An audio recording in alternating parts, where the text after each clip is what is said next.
వాడెవడో ఆ అమెరికాకి సంబంధించినటువంటి పీటర్ నావరో కొన్ని రోజుల నుంచి రెచ్చిపోతున్నాడు. ఆడు ఇష్టం వచ్చిన కారు కోతలు కూస్తున్నాడు.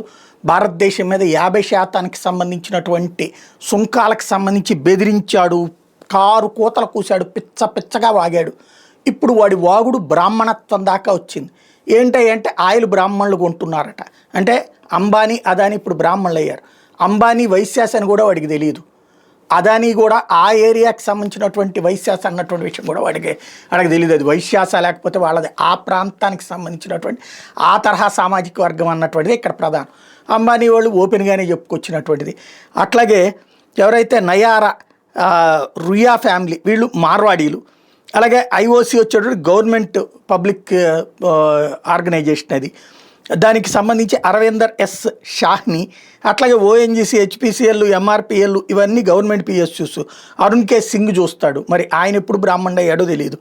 బీపీసీఎల్ గవర్నమెంట్ పిఎస్యూ, అది కూడా సంజయ్ ఖన్నా చూస్తారు. మరి ఆయన ఎప్పుడు బ్రాహ్మణుడు అయ్యాడో తెలియదు.